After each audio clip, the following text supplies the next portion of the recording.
Podcast series. आज हम लोग डिस्कस करने वाले बहुत ही ज्यादा इंपॉर्टेंट कंट्रीज के बारे में। तो आज हमारे साथ है Dipendra Bawa. Welcome sir. Welcome Kansha. बहुत टाइम बाद बेसिकली हम बैठे दोनों कुछ बनाने के लिए। आई थिंक लास्ट पता नहीं कब बनाया था, मुझे याद भी नहीं आ रहा। बहुत टाइम बाद बहुत बैठे टाइम बैठे ना। हाँ मजा आएगा, चलो करते शुरू। डिस्कस करते हैं कंट्रीज के बारे में। ओह बिल्कुल, डेफिनेटली। बहुत इंपॉर्टेंट है, एंड तक बिल्कुल देखना, मिस बिल्कुल भी मत करना। आज हम लोग ना कुछ ऐसी कंट्रीज के बारे में डिस्कस करने वाले हैं जो कि स्टूडेंट्स के लिए बहुत इंपॉर्टेंट है, जो चाहते हैं फैमिलीज के साथ जाना तो है, साथ में भी जाना है, बट उन लोग को पता ही नहीं है कि हमें प्रोसेस करना कब चाहिए। आप उन कंट्रीज के बारे में प्लीज हेल्प कीजिए हमारी फैमिली के लिए, यूट्यूब के लिए, कि क्या क्या करना चाहिए। तो बेसिकली आपको चाहिए फिनलैंड, स्वीडन, डेनमार्क का ज्ञान। बिल्कुल एग्जैक्टली है ना। बेसिकली तो आप चाहते हो कि इन 3 कंट्रियों के बारे में बात कर ले। बिल्कुल। आकांक्षा, हमने बातें तो बहुत करी इन कंट्रियों के बारे में। हम दोनों ने कई सालों से इस कंट्री को प्रमोट भी करा है, पर ये कंट्रियां भी इतने रैपिडली चेंज हो रही हैं आज की डेट में कि हम दोनों को भी रोज पढ़ना पड़ता है। बिल्कुल सही है ना। हर हफ्ते कुछ चेंज हो रहा है। एवरी मिनट में होता है, कई बार हम लोग को रोज अपडेट लेना पड़ता है इसके लिए। एब्सोल्युटली। कहीं ना कहीं ये 3 कंट्रियां ऐसी हैं, हम हमेशा जब भी हम आज तक हमने जब भी स्पाउस वीजा की बात करी है, हमने स्वीडन, फिनलैंड, डेनमार्क को, जहां तक मुझे याद आता है 11 साल आपको हो गए हैं, बिल्कुल ठीक है, 22 साल मुझे हो गए हैं। कोई मुझे पूछे 2004 से, तो मेरा एक ही आंसर होता था कि डेनमार्क, स्वीडन, फिनलैंड कर लो और स्पाउस वीजा आ जाएगा। बिल्कुल। आंसर तो आज भी वही है, आ जाएगा। पहले हम बोलते थे बस अप्लाई कर लो आ जाएगा और बहुत इजी पीजी है, और आज वो इजी पीजी नहीं रह गया। कुछ सेक्टर में, कुछ एरियाज ऑफ द फाइल के अंदर कॉम्प्लिकेशन आ रही है। बिल्कुल सही। ठीक है, तो किस के हाथ शुरू करें? सबसे पहले स्टार्ट करते हैं, बच्चों को ना टाइमलाइन ही नहीं पता है। अगर हम प्लान करते हैं हमें अगस्त सितंबर 27 जाना है, स्टूडेंट्स के माइंड में होता है अभी तो मैडम 1 साल है, आराम से आएंगे। तो सबसे पहले तो टाइमलाइन क्लियर करते हैं अगर फैमिली के साथ जाना है तो। ठीक है। आई थिंक टाइमलाइन को ना इस बार ऐसे क्लियर नहीं करते। हम बोलेंगे, स्टूडेंट मानते नहीं है। उनको लगता है सेल्स पिच है कंसल्टेंट की, कहीं ना कहीं इनको अपनी एक एप्लीकेशन इनरोल करनी होगी, तो ये हमें ये बातें बता रहे हैं। बिल्कुल सही है, ये तो नॉर्मल सी बात है। भाई हमें भी कोई कॉल करता है कि एसी ले लो, बार बार फोन करता है, तो हम कहते हैं कि सर लास्ट स्टॉक रह गया है। हम क्या बोलते हैं, ये रियल एस्टेट में बोलते हैं, क्या बोलते हैं, सर 4 प्लॉट रह गए हैं सिर्फ। पर एक्चुअल में 4 प्लॉट है नहीं, 40 प्लॉट हैं, यही सोचते हैं, ये तो सेलिंग कर रहे हैं। तो इसको ना थोड़ा सा अलग तरीके से करेंगे। सितंबर 2027 में अगर जाना है किसी ने फिनलैंड या स्वीडन या डेनमार्क, तो मैं अब स्क्रीन पे पब्लिश कर रहा हूं वो वेबसाइट्स, जहां पे आपको दिख रहा होगा कि स्वीडन की डेडलाइन क्या है, 15 जनवरी। 15 जनवरी 2027 से मैं नहीं कह रहा हूं, ये गवर्नमेंट ऑफ स्वीडन कहती है कि भैया अगर आपको सितंबर इनटेक में आना है स्वीडन में, जो कि सबसे बड़ी इनटेक होती है जिसमें सारे प्रोग्राम्स अवेलेबल होते हैं, तो 15 जनवरी 12 बजे से पहले अपनी एप्लीकेशन लोड कर दो। बिल्कुल ठीक है जी। और फरवरी 2 को अपनी डॉक्यूमेंट हमें भेज देना। अगर आप ये 2 डेडलाइन मिस कर गए तो थैंक यू सो मच, आप फर्स्ट राउंड से बाहर हो चुके हो। बिल्कुल। अब ये बात जब हम वर्बल बोलते हैं ना, तो लोग सुनते नहीं है। अब मैंने लिंक लगा दिया ना आज, तो लिंक में दिखाई दे रहा है स्वीडन। इसी तरह में हम लिंक लगाते हैं, फिनलैंड का भी लिंक लगाते हैं अभी, और हम इसमें डेनमार्क का भी लिंक लगा रहे हैं, जिन वेबसाइट्स पे जाके, गवर्नमेंट वेबसाइट पे जाके, क्योंकि ये नेशनल डेडलाइंस है जी। स्वीडन, डेनमार्क, फिनलैंड आज भी अपने नेशनल डेडलाइन पे काम करती है। बिल्कुल। स्वीडन की बात कर लेते हैं। स्वीडन कहता है कि भाई अगर तुमने नेशनल डेडलाइन मिस कर दी है तो मैं सेकेंड राउंड खोलूंगा। ठीक है। सेकेंड राउंड खुलता है आपका जैसे ही 15 जनवरी के बाद आपने अप्लाई करा, तो वो ऑटोमेटिकली सेकेंड राउंड में आ जाती है। फर्स्ट राउंड जो 15 जनवरी का खत्म होगा, उसकी जो एडमिशन रिजल्ट्स आते हैं वो आते हैं आपके फर्स्ट वीक ऑफ अप्रैल में। Okay. First week of April में उन बच्चों को टाइम दिया जाता है कि आप अपनी सीट को एक्सेप्ट करो या रिजेक्ट कर दो। बिल्कुल। जब वो रिजेक्ट कर देते हैं, जो सीटें बच जाती हैं उन्हें सेकेंड राउंड के बच्चों को दिया जाता है, जो कि 16 जनवरी से लेके अभी तक, अप्रैल तक, मई तक, जिन्होंने आप लगाई होगी सेकेंड राउंड में। अब ये कोई गारंटी नहीं है कि बेसिकली सारी सीटें खुल जाएंगी। जैसे एग्जांपल लेते, कोई यूनिवर्सिटी है, उसने कहा मेरे 6 प्रोग्राम्स इंग्लिश में, 6 में से मैं 2 ही प्रोग्राम सेकेंड राउंड में खोल रहा हूँ। बिल्कुल। क्योंकि मेरे बाकी प्रोग्राम भर चुके हैं, तो वही प्रोग्राम मिलेंगे। अब उसमें एक और प्रॉब्लम आती है, इसका रिजल्ट आता है जून में। तो वीजा में फिर डिले। तो अप्रैल में तो आपने क्या करा, आपने अप्रैल में रिजल्ट दे दिया आउट। रिजल्ट आउट देने के बाद फर्स्ट वाले को टाइम दिया, सेकेंड राउंड खोल दिया था आपने। अब उनकी मई के मिड तक आके उनको आप कंसिडर करते हो एंड ऑफ मई में आप उनके हाथ में लेटर पकड़ा देते हो, एंड ऑफ मई अर्ली जून में सेकेंड राउंड के लेटर आते हैं। जी। अब आपको फीस भरनी है। यहाँ पर मेरा एक क्वेश्चन और है, बिकॉज मैं स्टूडेंट से मिलती हूँ, मैं बोलती हूँ, अगेन वही बात आती है, हमारी बात पे वो लोग ट्रस्ट नहीं करते। सेकंड राउंड में बच्चे कहते हैं मैम सेकंड राउंड खुलेगा ना फिर देख लेंगे। सो सेकंड राउंड में एडमिशन आने के चांसेस कितने ज्यादा होते हैं? पर सिंपल सी कहा दी है ना, अगर मैंने कहा कि मेरे पास एक यूनिवर्सिटी कह रही है मेरे पास 10 प्रोग्राम्स हैं, 10 प्रोग्राम के फर्स्ट राउंड खोल दिए, जो प्रोग्राम की अंदर सीटें नहीं भर पाई होंगी उन्हें सेकंड राउंड में खोलेंगे वो।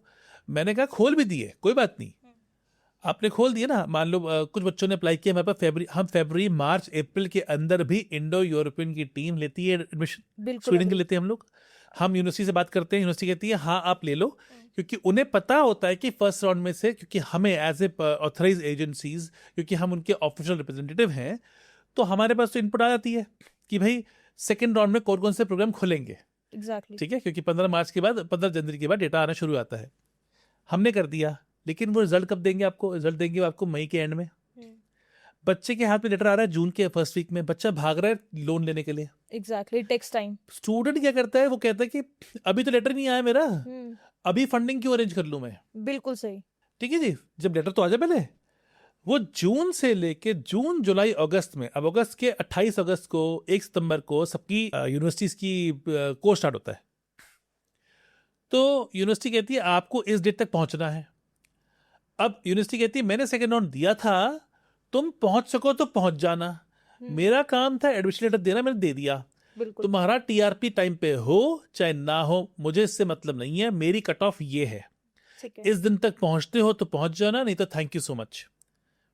अब बच्चा सेकंड राउंड का जो था उसने तो ले लिया एडमिशन, अब वो भाग रहा है। लेकिन वो मोस्टली बच्चे 50% बच्चे जो है, हमारे भी जा नहीं पाते हैं फिर। हमारे भी in fact we have to be very honest in this podcast today, Yeah. हमारे भी स्टूडेंट सफर करते हैं। अग्री।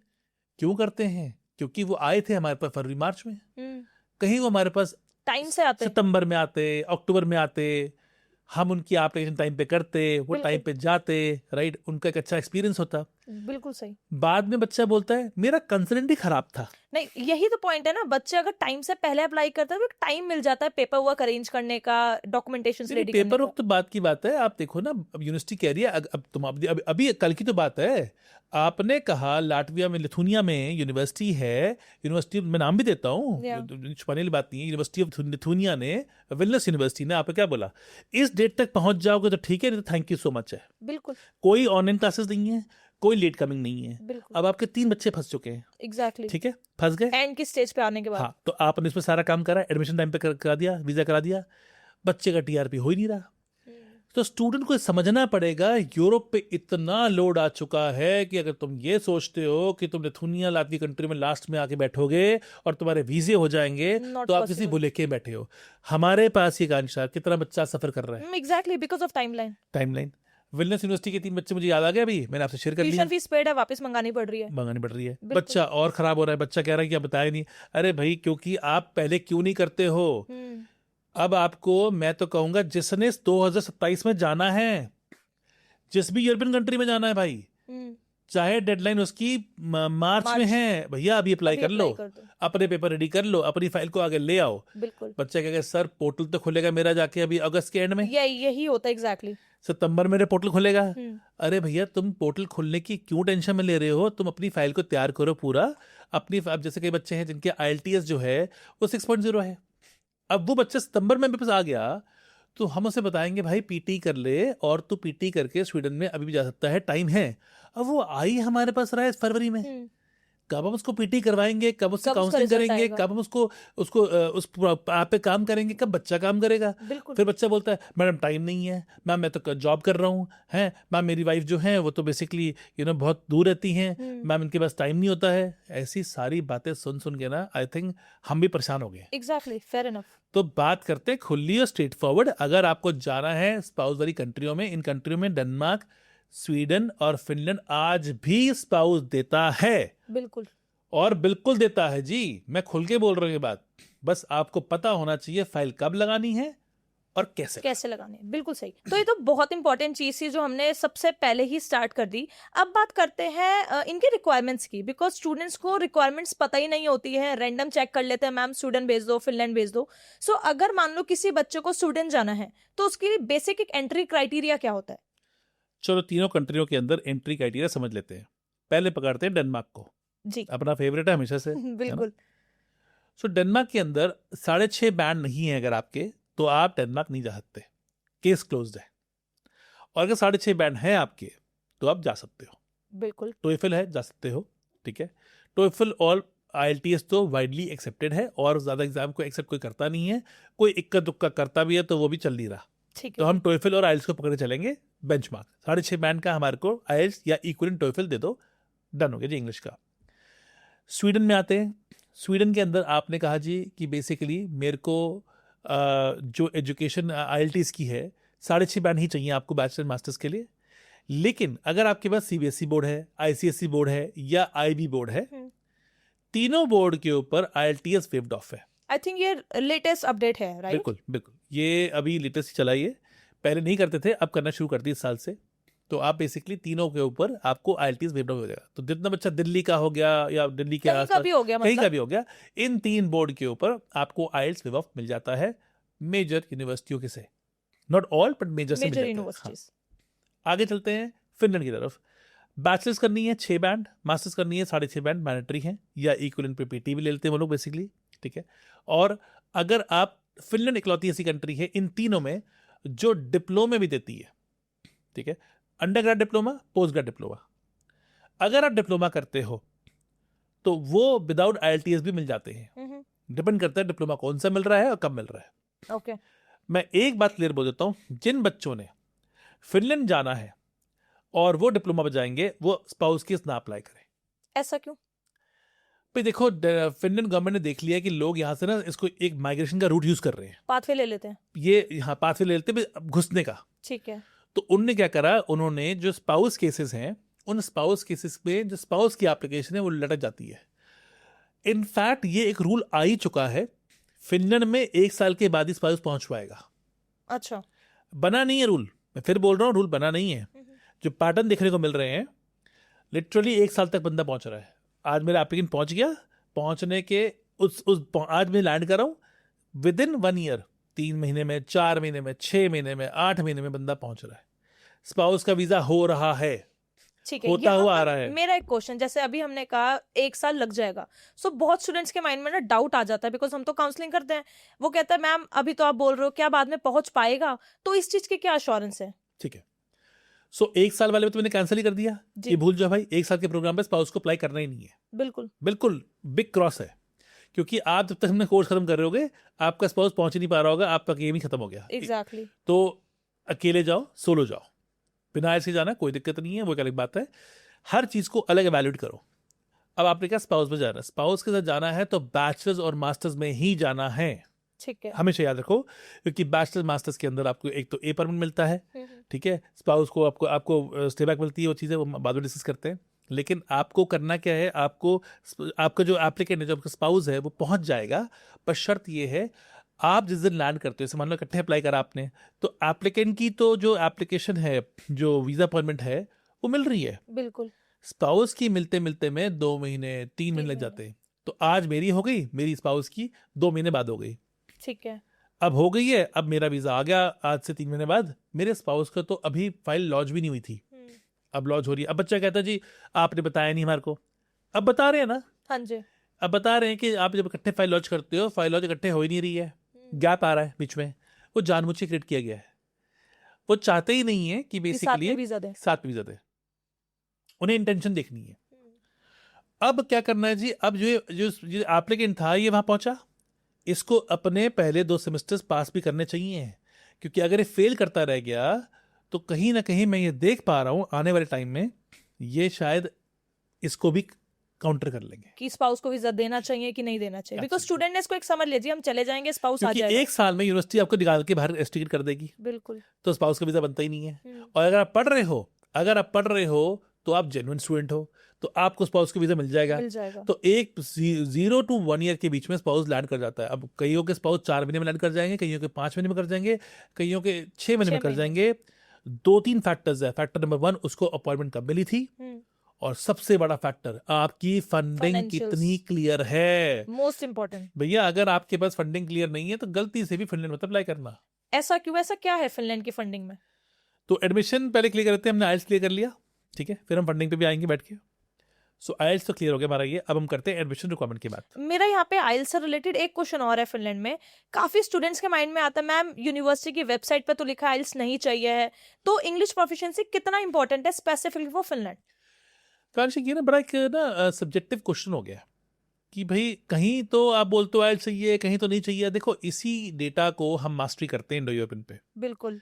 जैसे कि मैंने कहा कि बैचलर मास्टर्स डिग्रीज पे आपको IELTS जो है बेसिकली चाहिए है, 6 बैंड चाहिए है। कई बार IB बोर्ड्स को वेब अप मिल जाता है कुछ यूनिवर्सिटीज से, पर ये अगेन एज पर यूनिवर्सिटी है, कोई हार्ड एंड फास्ट रूल नहीं बनेगा। एग्जैक्टली। तो इसीलिए स्टूडेंट को समझना पड़ेगा कोई राइट हैंड थंब रूल नहीं है हर चीज के लिए। वीजा के लिए राइट हैंड थंब रूल है मेरे पास, लेकिन एडमिशन में अब कोई बच्चा बोलता है कि आपको करेलिया यूनिवर्सिटी में आपने इस बच्चे को ना बिना आइल्स के मिल गया था।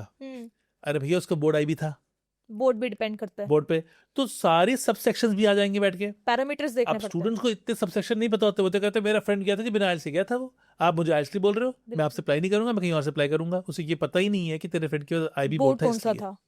बिल्कुल सही। सो कहीं ना कहीं एक्सपर्ट की इसलिए ज़रूरत होती है समझने के लिए। सो एडमिशन्स की अगर हम बात करते हैं, एडमिशन के अंदर आपको जो इंग्लिश रिक्वायरमेंट में क्लियर हो चुकी है, एडमिशन के अंदर 3 साल की बैचलर का स्टूडेंट मास्टर्स कर सकता है फिनलैंड के अंदर। अगर तो जाएगा रिसर्च यूनिवर्सिटी में तो 3 साल के बच्चों के नॉर्मली एडमिशन आते नहीं है, उन्हें 4 चाहिए होती है। यूनिवर्सिटी ऑफ अप्लाइड साइंस में जाएगा, मास्टर्स करेगा, तो उसको 2 साल का एक्सपीरियंस मैंडेटरी है। फिर से बता रहा हूँ, अगर मास्टर्स करनी है यूनिवर्सिटी ऑफ अप्लाइड साइंस के अंदर, US बोलते हैं उनको, उस पर 2 साल का वर्क एक्सपीरियंस मैंडेटरी है फॉर मास्टर्स। आप आ सकते हो 3 साल की डिग्री लेके, BCom कर ली है, 2 साल का एक्सपीरियंस है, आप अप्लाई करो, कोई दिक्कत नहीं है। बिल्कुल। 3 साल की एजुकेशन एक्सेप्टेड है। रिसर्च यूनिवर्सिटी है, एल्टो है, एल्टो को मोस्टली बच्चे वो चाहिए जिनकी 4 साल की डिग्री होती है, रिसर्च है इसलिए। रिसर्च, ठीक है, मैं ये नहीं कह रहा हूँ कि 3 में एडमिशन नहीं होते हैं, बहुत रेयर होते हैं। ठीक है, कुछ देखा जाता है प्रोफाइल क्या है, उसने क्या क्या कर रखा है, तो ये चीज़ देखी जाती है एडमिशन के अंदर। बैचलर्स में आते हैं, 12th पास हो, 6 बैंड आइल्स है, आ जाओ अप्लाई कर लो। IELTS के बिहाफ पे, आपके मार्क्स के बिहाफ पे आपको 60 नंबर है, आप अप्लाई करो, कोई दिक्कत नहीं है। आपके IELTS मार्क्स के बिहाफ के अलावा कई बार आपका इंटरव्यू भी होता है, फिर इंटरव्यू के बाद कई बार ग्रुप डिस्कशन भी होते हैं। तो कोई हार्ड एंड फास्ट रूल नहीं है कि हर यूनिवर्सिटी में होगा, डिपेंड करता है। डिपेंड करता है। यूनिवर्सिटी की एडमिशन रिक्वायरमेंट लिखा हुआ है, उनकी हर यूनिवर्सिटी की एडमिशन रिक्वायरमेंट लिखा हुआ है कि मैं आपसे आपके एग्जाम लूंगा, हाँ एग्जाम लूंगा, एग्जाम नहीं लूंगा, GD लूंगा नहीं लूंगा, ये सब लिखा हुआ है, वहाँ पे बच्चा चेक करता है। तो ये भी एक तरीका है अप्लाई करने का। अब आते हैं एडमिशन रिक्वायरमेंट ऑन स्वीडन में। 12th पास कर रखी है, आप अप्लाई करो, आपको बैचलर एडमिशन मिल जाएगा। ये 13 ईयर्स का रूल यहाँ लागू नहीं होता स्वीडन के अंदर। हाँ, ठीक है, ना फिनलैंड में होता है। डेनमार्क में 13 साल का एजुकेशन का रूल लागू होता है बिल्कुल, फॉर बैचलर्स। बैचलर्स के लिए। डेनमार्क थोड़ा कॉम्प्लिकेटेड सिस्टम है, क्योंकि डेनमार्क के अंदर बेसिकली यूनिवर्सिटीज ज़्यादातर आपको इंडिविजुअली एवेल्यूएट करती हैं। यहाँ पे कोई नेशनल गाइडलाइन नहीं है सीरियस, जिस एजेंसी के बारे में हम कोई बात नहीं करते। जैसे स्वीडन में SI है, यहाँ पे भी इनके हर कंट्री की अपनी मिनिस्ट्री है। जैसे लात्विया में AIC है, वहाँ पे SKVC है लिथुनिया में, नावाक है आपका पोलैंड में, ऐसे सीरियस एजेंसी है डेनमार्क की। पर उनका इसके ऊपर कोई वो नहीं है, इंडिविजुअल यूनिवर्सिटीज़ अपनी एप्लीकेशन को एक्सेस करती हैं। बैचलर्स के लिए 12+1 कर लो, और मास्टर्स के लिए 4 इयर्स। 4 इयर्स। 3 साल की एजुकेशन में बहुत कम चीज़ें मिलती हैं, बहुत depend on credits. Depend upon credits भी हैं, डिपेंड अपन प्रोफाइल भी है, कहाँ से पढ़ाई कर रखी है, उसके लिए हमारे पास कुछ प्रोग्राम्स हैं जो हम प्रमोट करते भी हैं। तो लेकिन अगर हम बात करते हैं, मेजर यूनिवर्सिटी चाहती हैं कि बच्चा 4 साल की बैचलर करके ही आए। बिल्कुल ठीक है, IELTS क्लियर हो गया हमारे को, एडमिशन क्लियर हो गया हमारे को। इनटेक सब में सितंबर में है, मेजर इनटेक। जनवरी में मैं कहूँगा 10% कोर्सेज खुलते हैं, बच्चों के एडमिशन होते ही नहीं, उसमें भी एश्योरेंस नहीं एडमिशन आएंगे कि नहीं आएंगे। ठीक है। सो एक टॉपिक और यहाँ पे डिस्कस करते हैं अबाउट एज, जो सबसे ज्यादा इंपॉर्टेंट चीज है कि भाई मेरी एज इतनी है, क्या मैं बैचलर्स कर सकता हूँ कि नहीं। सो अगर आप इन तीनों कंट्रीज की बैचलर्स मास्टर्स की एज वो बता देंगे, that would be really good. बड़ा अच्छा क्वेश्चन है। ये कहते हैं life long learning. Life long learning मतलब कि आपकी एज आपका एडमिशन का क्राइटेरिया नहीं बनेगी। अब तुम 50 साल के बच्चे को, आदमी को बैचलर कराओगे तो फिर क्या लगेगा? एग्जैक्टली 27, 28, 29, 30 बैचलर करे जा रहा हूँ, कोई दिक्कत नहीं है। एडमिशन क्राइटेरिया पूरा कर दो, एज के ऊपर रिजेक्शन नहीं आएगा। ठीक है, ऐसा मतलब कि सिर्फ इन्हीं कंट्रीज में है या यूरोप में और भी कंट्रीज नहीं, में अभी होता ये स्टेटमेंट मेरी यहीं फिट होती है, है? ओके, क्योंकि इन कंट्रियों की एम्बेसियां भी एज के बिहाफ पे वीजा रिफ्यूज नहीं करेंगी। That means age is just a number वाला जो एक बिल्कुल वो है वो यहाँ अप्लाई हो बिल्कुल जाता है। बिल्कुल बिल्कुल, ये यहाँ पे फिट होगा। ठीक है, लेकिन स्टूडेंट को देखना पड़ेगा, आपको एडमिशन क्राइटेरिया फुलफिल करना है।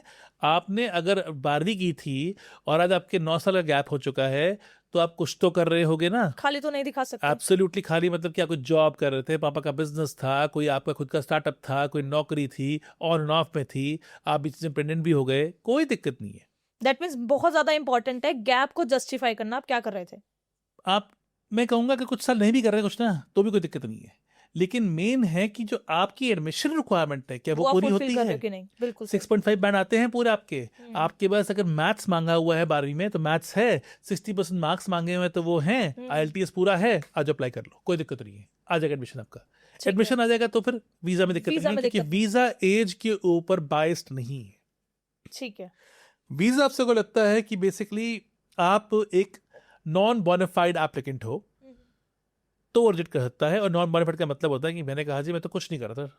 कई लोग होते हैं ना, कुछ नहीं कर रहे होते हैं। क्या करा आपने? blank। कुछ नहीं करा, ब्लैंक है जी, मैं तो 5 साल से बस घर पे ही हूँ जी। तो फिर घर पे ही हो तो फिर वीजा अफसर को तो ऑब्वियसली क्या बताओगे? वो इंटेंशन पे हाँ, क्वेश्चन आ ऐसे जाता लोग है। होते कम है पर होते हैं, खासकर पंजाब हरियाणा में हमने देखे हैं कि काफी लोग होते हैं। तो वहां पे उन बच्चों पे फिर थोड़ा दिक्कत आती है, उनको फिर जस्टिफाई करना पड़ता है कि कि उन लोग एग्जैक्टली क्या कर रहे थे। बट उसके भी सोल्यूशंस होते हैं, उसके लिए आके वो हमसे मिले, डिस्कस करें, बताएंगे हम उनको कि इसके क्या सोल्यूशंस है। तो ये एक चीज़ बड़ी क्लियर है कि एज जो है उसके बिहाफ पे आपका वीज़ा रिफ्यूज़ नहीं होगा। बैक टू आपके क्वेश्चन पे आते हैं फाइनेंस को लेके। फाइनेंस मोस्ट इंपॉर्टेंट है। सिंपल सिंपल फंडामेंटल है, अगर आज ऑडियंस ये इस पार्ट ऑफ द वीडियो को समझ लेगी तो उन्हें कोई दिक्कत नहीं। वीजा में कोई भी दिक्कत नहीं आने वाली। एब्सोल्युटली। डेनमार्क जा रहे हो, स्टूडेंट हो, फीस पे कर दी है, वीज़ा अप्लाई कर दो बिना किसी फाइनेंशियल स्टेटमेंट के। कोई स्टेटमेंट नहीं चाहिए, कुछ नहीं चाहिए हमको। अगर बैचलर मास्टर PhD में जा रहे हो तो ठीक है, ठीक है जी, बैचलर मास्टर PhD में जा रहे हो, क्योंकि डेनमार्क में तो अब डिप्लोमा होता ही नहीं है, ठीक है।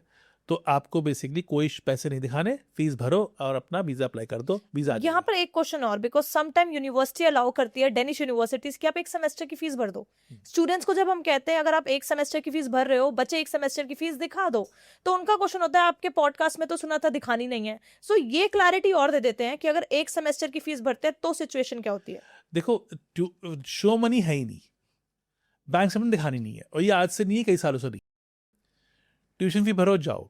अगर बच्चा कहता है कि मैम आपने पॉडकास्ट में कहा था, हाँ हमने कहा था 1 साल भर देख लिया, पर यूनिवर्सिटी कह रही मुझे 1 सेमेस्टर कर दो। पर अगर डेनिश इमिग्रेशन ने कोई क्वेश्चन मार्क लगा दिया तो क्या वही यूनिवर्सिटी आके बचाएगी आपको? आके नहीं ना, आप तो आके रोते हुए हमारे पास आ जाओगे। तो हम कह रहे हैं कि बेसिकली आप जो 6 महीने की फीस है, जब वो दिखाओगे तो दिखानी कहाँ पे वो भी सुन लो। बहुत सही क्वेश्चन बोला आपने, क्योंकि नॉर्मली दिखानी नहीं पड़ती है। नहीं दिखानी हाँ, एग्जैक्टली।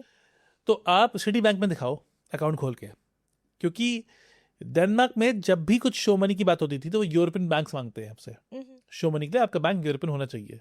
सिटी बैंक खोल लो, डच बैंक खोल लो, ठीक है, जिनकी यूरोपियन बैंक्स हैं। अच्छा रहेगा दिखा दो, मैंडेटरी नहीं है, कहीं लिखा नहीं है दिखाना है आपको, पर बहुत सही पॉइंट आपने पकड़ा, आपको दिखाना चाहिए। सेफ साइड, सेफ साइड के लिए बिल्कुल सही। हमने अभी तक कोई रिफ्यूजल देखा ही नहीं आज तक, बिल्कुल नहीं है देखा। ना। लेकिन अगर डेनमार्क में ना ये फिनलैंड वाला सिस्टम नहीं है कि सप्लीमेंट भेजेंगे, हाँ जी आपने ये फाइल लगाई थी, इस फाइल के अंदर एक कमी है, इसे इसको एक्सप्लेन भर करो, दो, बिल्कुल सीधा रिफ्यूजल ही आता है। अभी तक तो नहीं आया है, पर ठीक है। अगर मैं कहूँगा 6 महीने के बच्चा कहता नहीं मैं तो 6 महीने की फीस भर के ही जाऊँगा और मैं नहीं दिखाऊंगा, फाइन, नो प्रॉब्लम, उनकी कॉल है, ठीक है। अब आते हैं स्पाउस पे। डेनमार्क में स्पाउस जाना है, लगभग 10 से 11 लाख रुपए दिखाने हैं स्पाउस के, और 10 से 11 लाख दिखाने हैं आपको अपने डिपेंडेंट्स के। बच्चे के। एक बच्चा है तो पैसा कहाँ से आया उन्हें को मतलब नहीं है, कोई सोर्स नहीं चाहिए, बस पैसा होना चाहिए। कितना टाइम पुराना दिखा सकते हैं? कहीं से मर्जी पैसा आए, कितना मर्जी पुराना हो, वो एक इररिलेवेंट है। आपके अकाउंट में इतने पैसे होने चाहिए, दैट्स इट। ठीक, और ये पैसे एप्लीकेंट के अकाउंट में चाहिए, मेन एप्लीकेंट जो स्टूडेंट है। स्टूडेंट के अकाउंट में चाहिए, ठीक है। अब आते हैं स्वीडन में, सिंपल सा मैथ्स है। आपने दिखाने कितने फंड, एक स्पाउस, एक एप्लीकेंट, एक स्पाउस, एक बच्चा, लगभग 19 लाख रुपए, ठीक है, तीनों को मिला के, अगर 3 लोग हैं तो। इसकी कैलकुलेशन जो है बहुत सिंपल सी है, वो मैं स्क्रीन पे डाल रहा हूँ, कि मैंने 19 लाख कैसे निकाले हैं, ठीक है, कि स्टूडेंट का कितना है, स्पाउस का कितना है, और डिपेंडेंट का कितना। एब्सोल्युटली, ये दिखाओ और अपना वीजा उठाओ। और यहाँ पर भी कुछ ऐसा सिचुएशन नहीं है कितना पुराना होना चाहिए एंड ऑल। नहीं नहीं, सोर्स ऑफ फंडिंग नहीं पूछ रहे, बेसिकली अमाउंट देख रहे हैं और ड्यूरेशन फंड नहीं देख रहे हैं। तो ये तो है नहीं कि आप एक दिन पहले डाल दोगे, आपको पता है आपके एडमिशन आ गया है तो आप रेडी कर दो फंड अपना, बिल्कुल ठीक है बिल्कुल। ना। तो यही बातें अब हम कह रहे हैं ना कि अब अब अगस्त से लेके जब आप हमारे पास आते हो जनवरी तक, तो हम यही चीज तो यही प्लान चीज करते हैं आपके वो लिए। प्रॉपर जर्नी फॉलो करते हैं ना। एब्सोल्युटली। तो आप आओगे भागते हुए हमारे पास फरवरी में, हम भी भागते हुए सेकंड राउंड में डालेंगे एप्लीकेशन, एडमिशन आ भी गया, सब कुछ भागते भागते होगा, एंड में आके वीजा में दिक्कत आ जाएगी। आ रही है। अब वीजा में स्वीडन में एक बहुत इंपॉर्टेंट क्वेश्चन, अगर बच्चा 1 साल के कोर्स पे जाता है, बिकॉज कई बच्चों को हम लोग कहते हैं ना 2 साल ले लो, तो उनको समझ में नहीं आती। अगर स्वीडन में बच्चा 1 साल का कोर्स ले रहा है तो स्पाउस का क्या अश्योरेंस है जाने के लिए? पहली चीज, स्वीडन में स्पाउस जब डालना है, student visa, spouse visa, child visa, एक ही दिन पंच करना है, इकट्ठे अप्लाई करना है, अलग अप्लाई नहीं करना है। ठीक है, अलग अप्लाई करोगे फाइल अटक जाती है, अलग अप्लाई बिल्कुल नहीं करना है। ठीक है, डेनमार्क में आज मैंने स्टूडेंट अप्लाई कर दिया, 15 दिन बाद स्पाउस और बच्चा कर दो, ठीक है। लगभग लगभग इकट्ठे ही जाएंगे, कोई दिक्कत नहीं है, कोई इशू नहीं है। इधर स्वीडन में आ गए, स्वीडन में आपने इकट्ठे अप्लाई करना है, अपॉइंटमेंट इकट्ठे लेनी है। तो अब आपने क्या करा, आपने बेसिकली अप्लाई कर दिया। अब अप्लाई करने के बाद आपका जो डिसीजन है वो भी इकट्ठे ही आएगा। सो अब एक बार फिनलैंड का और डिस्कशन कर लेते हैं, बिकॉज मोस्ट इंपॉर्टेंट फिनलैंड की फंडिंग है।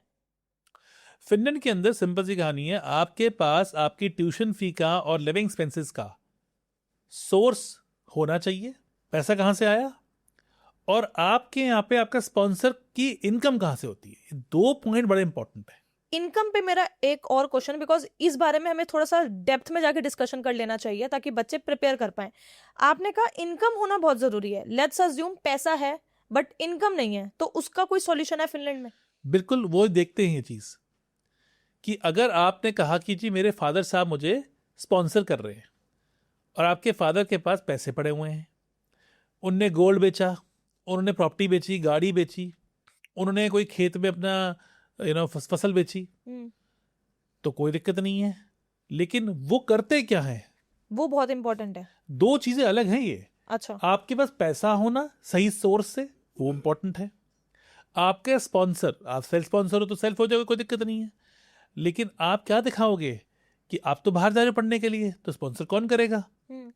आपने कहा जी मेरा बिजनेस करेगा, मैं हूँ, मेरी वाइफ जा रही पढ़ने के लिए, और मेरे बिजनेस में इतनी मैं नहीं भी हूँगा तो मेरा बिजनेस चलता रहेगा, तो मेरे बिजनेस की रिटर्न है, ITRs है, मैं बिजनेस करता हूँ, पैसे आते हैं, महीने में 3-4 लाख रुपया आ रहा है, दिखाई दे रहा था हुआ। अब लोग क्या कर रहे हैं, लोग बेसिकली सिर्फ पैसा दिखा देते हैं। दिखा दिया, पहले वो पूछते थे पैसा दिखाओ, पैसा दिखा दिया, अब वो कहते हैं सोर्स ऑफ इनकम दिखाओ। Source of income, source of fund नहीं बोल रहा मैं, सोर्स ऑफ फंड तो दिखाना है कि तुमने जो 12 लाख रुपए पर पर्सन दिखाए हैं, 11 से 12 लाख रुपए पर पर्सन दिखाने होते हैं आपको, तो 3 लोग जा रहे हो तो 33 लाख दिखाना पड़ेगा। तो आपने कहा जी 11 लाख मेरी वाइफ की दिखा दी अपने, मैंने बैंक से लोन ले लिया, कोई बात नहीं, लिया आपने, समझ में, एजुकेशन लोन लिया, पैसे डिस्पर्स कराए अपने, ट्यूशन फी आपने वहाँ से पे करवा दी, कोई दिक्कत नहीं है।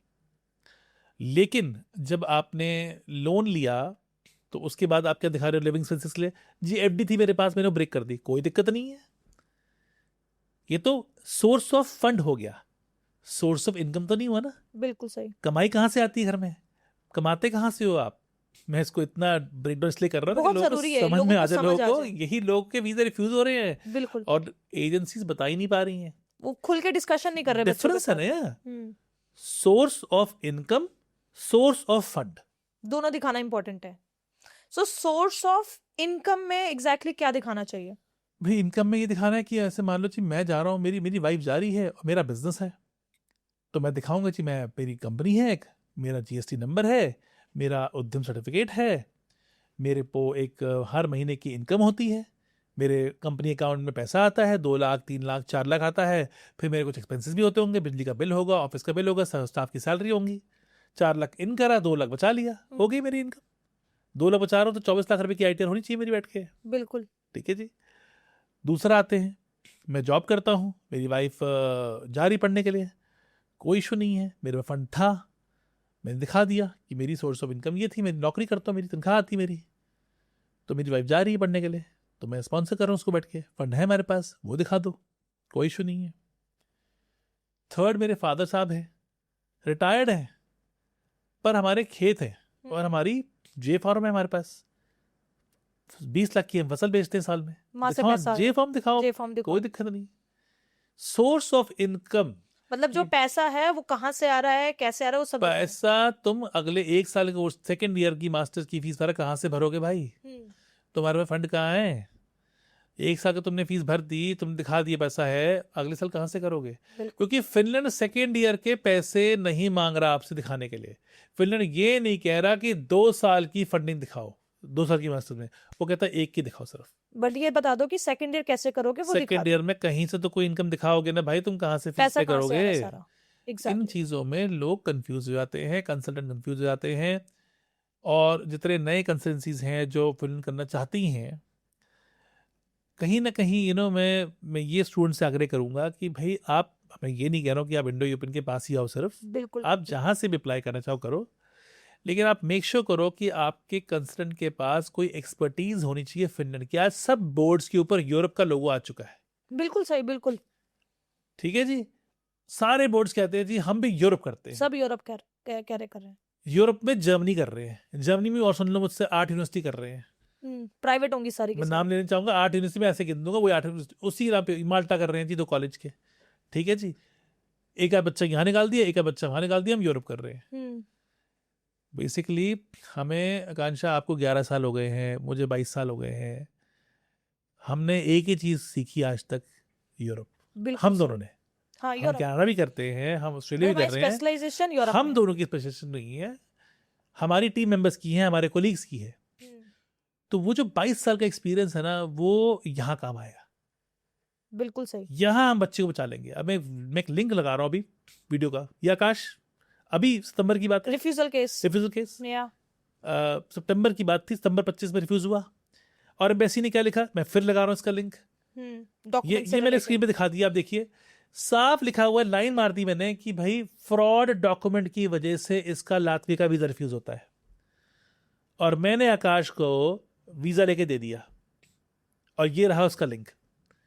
आकाश ने खुद बोला जी मेरा वीजा रिफ्यूज हुआ है, लातवी से फ्रॉड की वजह से हुआ है। उसी एम्बेसी ने 2 महीने बाद उसको वीजा बच्चों को इशू वीजा इशू कर दिया। अब ये सिर्फ एक्सपर्टीज से आता है, बिल्कुल सही, हमने जिसको नॉलेज अब होगी। देखो, हम तो नहीं कहेंगे एम्बेसी को गलत, हमारी पावर नहीं है, हमारी कोई जुडिक्शन नहीं है, बिल्कुल। हमारी कोई अथॉरिटी नहीं है, पर समझदार को इशारा काफी है कि भाई उसको चीजों को कैसे कि जाके उसी प्रेजेंट उसी एम्बेसी से हम वीजा लेके आए हैं, जिस एम्बेसी ने ये कहा Reject था कि किया। तेरे यही डॉक्यूमेंट फ्रॉड है, और हमने वही डॉक्यूमेंट फिर से लगाए और हमने वीजा निकाला, क्योंकि हमें पता था कि ये केस ऑफ मिस्टेकन आइडेंटिटी था, पर मिस्टेकन आइडेंटिटी केस था, इसकी नॉलेज भी होना हमें पता थी। हर किसी को नहीं पता होता है। बिल्कुल।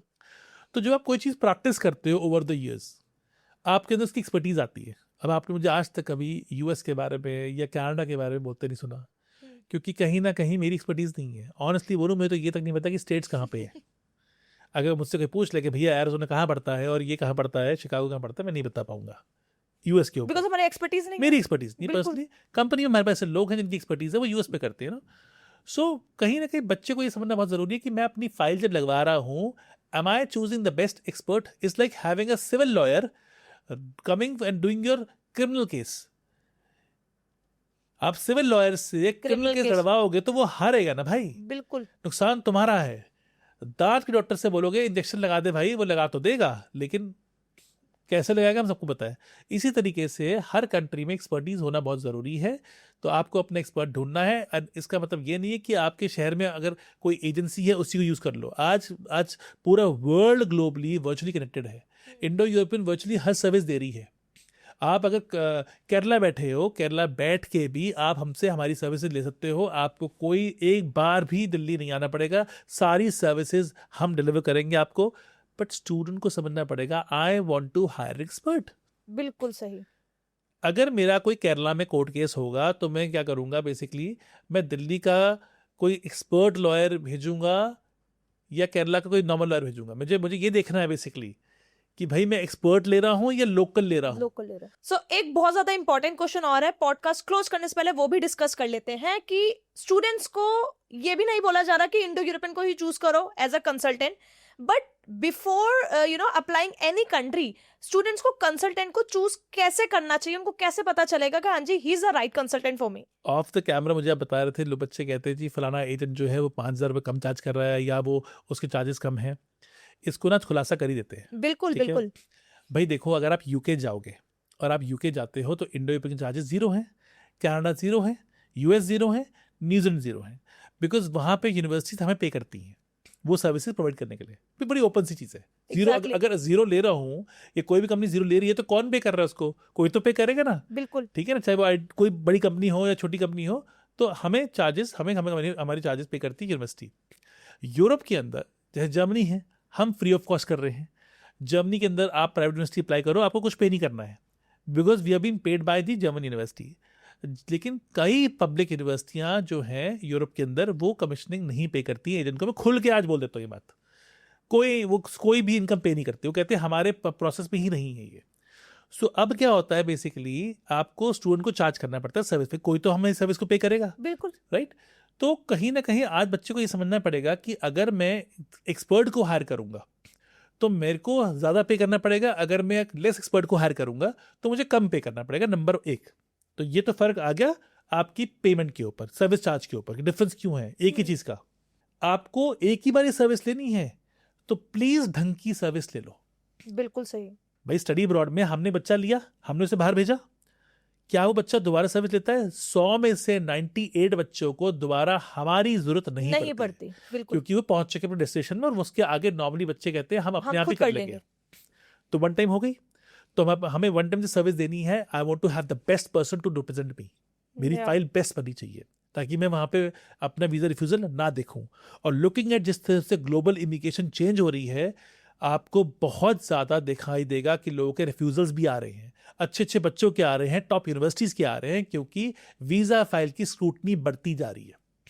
तो इसलिए अब और इम्पॉर्टेंट हो गया है कि आप अपनी वीज़ा फाइल के लिए किसी टॉप कंसल्टेंट को हायर करो जिसको नॉलेज पूरी हो। हमारे पास कितना बच्चा है जो लोगों को औरों से एडमिशन करवाता है, वीज़ा करने हमारे पास आते हैं और हमें पे करते हैं। Exactly, fair enough. वो हम पे करते हैं क्योंकि उन्हें पता है कि यार मुझे वीज़ा यहाँ से करवाना है।